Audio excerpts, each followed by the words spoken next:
Vous écoutez la leçon biblique de l'Église de la science chrétienne indépendante de Plainfield, située à Plainfield, New Jersey, États-Unis d'Amérique.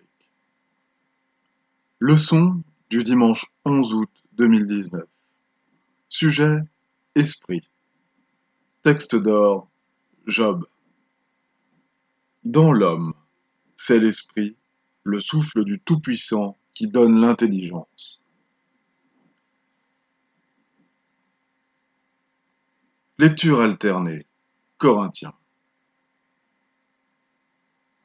Comme il est écrit, ce sont des choses que l'œil n'a point vues, que l'oreille n'a point entendues, et qui ne sont point montées au cœur de l'homme, des choses que Dieu a préparées pour ceux qui l'aiment.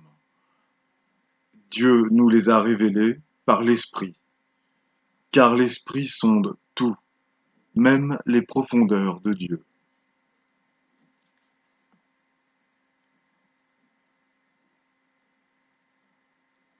Lequel des hommes, en effet, connaît les choses de l'homme, si ce n'est l'esprit de l'homme qui est en lui? De même, personne ne connaît les choses de Dieu, si ce n'est l'esprit de Dieu. Or, nous n'avons pas reçu l'esprit du monde, mais l'esprit qui vient de Dieu, afin que nous connaissions les choses que Dieu nous a données par sa grâce. Et nous en parlons, non avec des discours qu'enseigne la sagesse humaine, mais avec ceux qu'enseigne l'esprit, employant un langage spirituel pour les choses spirituelles. Mais l'homme animal ne reçoit pas les choses de l'Esprit de Dieu, car elles sont une folie pour lui, et il ne peut les connaître, parce que c'est spirituellement qu'on en juge. L'homme spirituel, au contraire, juge de tout, et il n'est lui-même jugé par personne. La Bible. Voici mon serviteur, que je soutiendrai, mon élu, en qui mon âme prend plaisir. J'ai mis mon esprit sur lui, il annoncera la justice aux nations. Ainsi parle Dieu, l'Éternel, qui a créé les cieux et qui les a déployés, qui a étendu la terre et ses productions, qui a donné la respiration à ceux qui la peuplent et le souffle à ceux qui y marchent.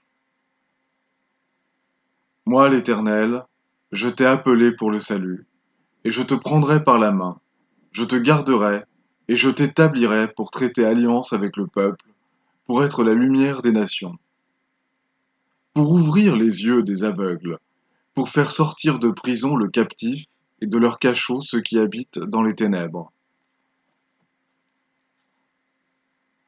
Pierre et Jean montaient ensemble au temple à l'heure de la prière. C'était la 9e heure. Il y avait un homme boiteux de naissance qu'on portait et qu'on plaçait tous les jours à la porte du temple, appelé Label, pour qu'il demandât l'aumône à ceux qui entraient dans le temple. Cet homme, voyant Pierre et Jean qui allaient y entrer, leur demanda l'aumône.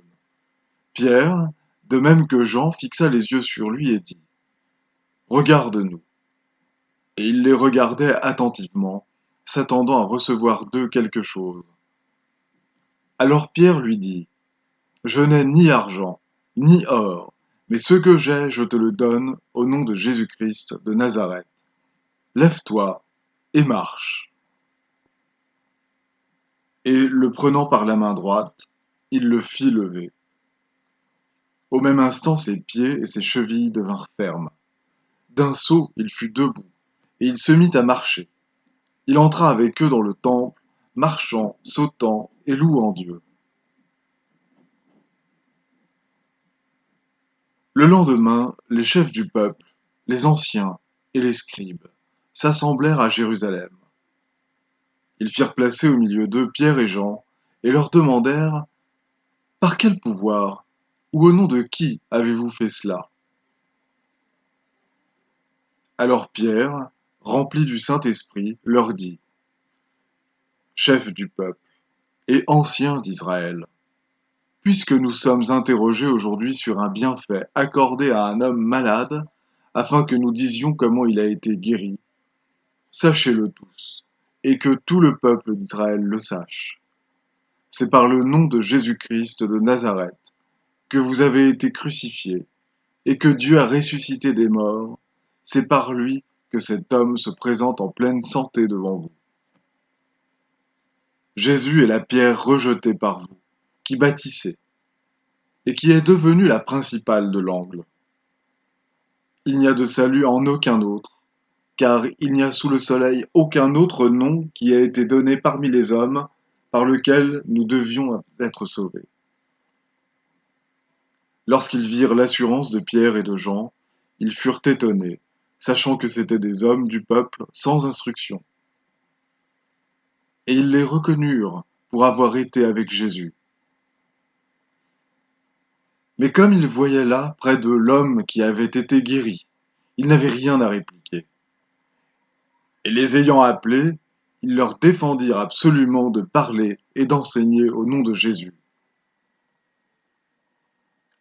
Après avoir été relâchés, ils allèrent vers les leurs et racontèrent tout ce que les principaux sacrificateurs et les anciens leur avaient dit. Lorsqu'ils eurent entendu, ils élevèrent à Dieu la voix tous ensemble et dirent : Seigneur, toi qui as fait le ciel, la terre, la mer et tout ce qui s'y trouve, et maintenant, Seigneur, vois leurs menaces, et donne à tes serviteurs d'annoncer ta parole avec une pleine assurance, en étendant ta main pour qu'ils se fassent des guérisons, des miracles et des prodiges, par le nom de ton saint serviteur Jésus. Ils furent tous remplis du Saint-Esprit, et ils annonçaient la parole de Dieu avec assurance.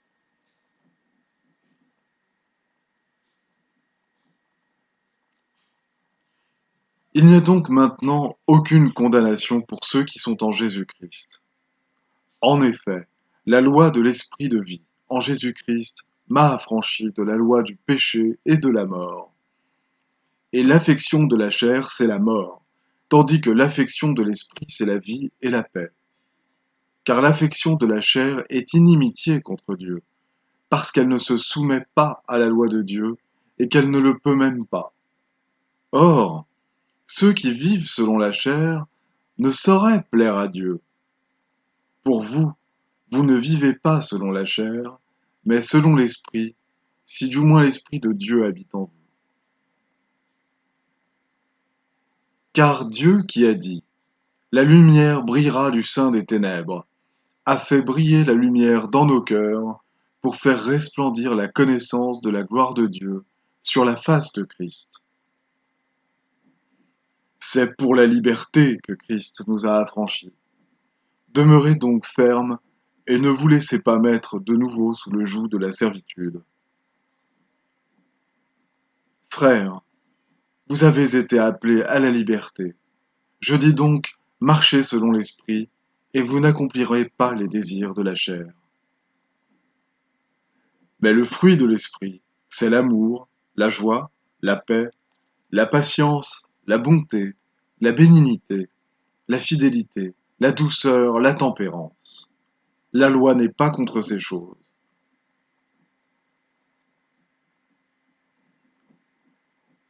Je vais maintenant lire les passages corrélatifs tirés du livre d'études de la science chrétienne, Science et santé, avec la clé des Écritures de Mary Baker Eddy.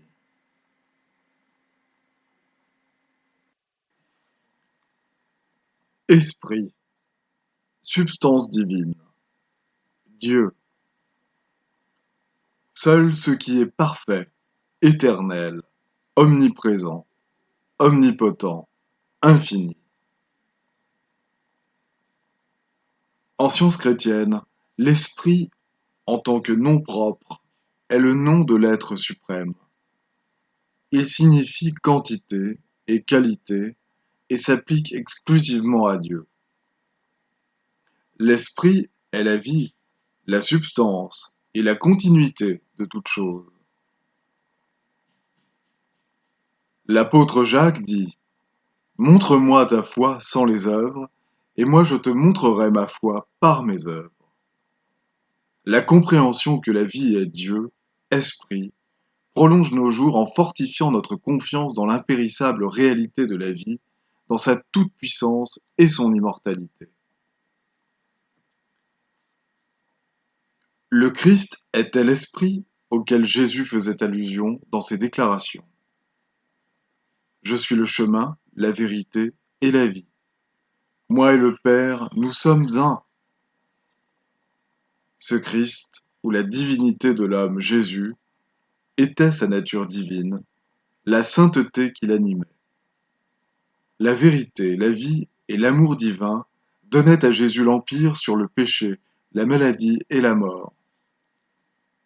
Sa mission était de révéler la science de l'être céleste, de prouver ce qu'est Dieu et ce qu'il fait pour l'homme. En guérissant les malades et les pécheurs, Jésus rendit clair le fait que la manifestation de la guérison est la conséquence de la compréhension du principe divin et de l'Esprit du Christ qui gouvernait le Jésus corporel. Pour ce principe, il n'est ni dynastie ni monopole ecclésiastique. Il n'est de tête couronnée que la souveraineté immortelle. Il n'est de prêtre que l'homme spiritualisé.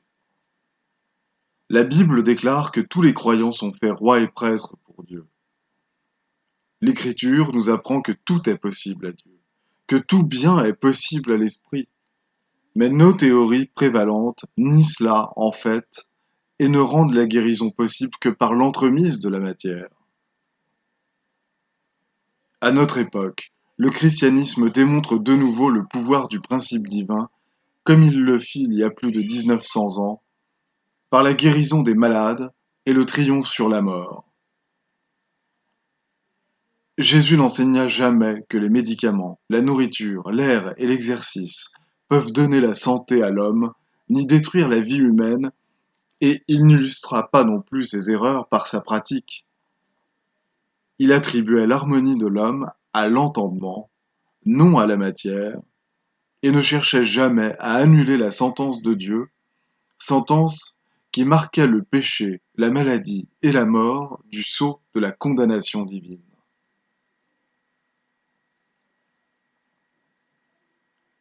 Les sens physiques ne peuvent obtenir aucune preuve de Dieu. Ils ne peuvent voir l'esprit au moyen des yeux, ni l'entendre au moyen des oreilles, et ne peuvent toucher, goûter, ni sentir l'esprit. Même les éléments plus subtils et nommés à tort matériels échappent à la connaissance de ces sens et ne sont perçus que par les effets qu'on leur attribue généralement. Selon la science chrétienne, les seuls sens véritables de l'homme sont spirituels, émanant de l'entendement divin. La pensée passe de Dieu à l'homme, mais ni sensation, ni communication ne passe du corps matériel à l'entendement. L'intercommunication se fait toujours de Dieu à son idée, l'homme. L'esprit donne la compréhension qui élève la conscience et conduit dans toute la vérité. Le sens spirituel est le discernement du bien spirituel. La compréhension est la ligne de démarcation entre le réel et l'irréel. La compréhension spirituelle révèle l'entendement, vie, vérité et amour, et démontre le sens divin, donnant la preuve spirituelle de l'univers en science chrétienne. Cette compréhension n'est pas intellectuelle. Elle n'est pas le résultat de connaissances érudites. Elle est la réalité de toute chose mise en lumière. La Bible enseigne la transformation du corps par le renouvellement de l'esprit. Nous devrions nous efforcer d'atteindre les hauteurs d'Horeb, où Dieu se révèle. Et la pierre angulaire de toute édification spirituelle est la pureté. Le baptême de l'esprit, qui nettoie le corps de toutes les impuretés de la chair, signifie que ceux qui ont le cœur pur voient Dieu et qu'ils s'approchent de la vie spirituelle et de sa démonstration. Lorsque nous comprendrons que la vie est esprit, qu'elle n'est jamais dans la matière ni matérielle, cette compréhension s'épanouira jusqu'à devenir complète en soi, trouvant tout en Dieu, le bien et n'ayant besoin d'aucune autre conscience. L'esprit et ses formations sont les seules réalités de l'être. La matière disparaît sous le microscope de l'esprit, le péché n'est pas soutenu par la vérité, et la maladie et la mort furent vaincues par Jésus, qui prouva que ce sont des formes de l'erreur. La vie et la félicité spirituelle sont les seules preuves nous permettant de reconnaître l'existence véritable et de ressentir la paix inexprimable venant d'un amour spirituel qui nous absorbe entièrement. Ce sens scientifique de l'être, qui abandonne la matière pour l'esprit, ne suggère aucunement l'absorption de l'homme en la divinité, ni la perte de son identité, mais confère à l'homme une individualité plus développée, une sphère de pensée et d'action plus étendue, un amour plus expansif, une paix plus haute et plus permanente. Veillez, soyez sobres et vigilants. Le chemin qui mène à la compréhension que Dieu est la seule vie est droit et resserré. C'est un combat avec la chair dans lequel il nous faut vaincre le péché, la maladie et la mort, soit ici-bas, soit dans l'au-delà, certainement avant de pouvoir atteindre le but de l'esprit, la vie en Dieu. Quand les premiers symptômes de la maladie apparaissent, combattez le témoignage des sens matériels par la science divine. Que votre sens plus élevé de justice détruise le faux processus des opinions mortelles que vous nommez loi, et alors vous ne serez pas forcé de garder la chambre pour cause de maladie, ni de rester couché sur un lit de douleur pour payer jusqu'au dernier cadran toute la peine qu'impose l'erreur. Élevez-vous dans la force consciente de l'esprit de vérité, pour renverser l'argumentation de l'entendement mortel, autrement dit la matière dressée contre la suprématie de l'esprit. Réfutez mentalement toute plainte venant du corps, et élevez-vous à la vraie conscience de la vie en tant qu'amour, en tant que tout ce qui est pur et porte les fruits de l'esprit. Exercez cette autorité que Dieu a donnée, prenez possession de votre corps, et dominez-en la sensation et l'action. Élevez-vous dans la force de l'esprit pour résister à tout ce qui est dissemblable au bien. Dieu en a rendu l'homme capable, et rien ne saurait invalider les capacités et le pouvoir dont l'homme est divinement doué.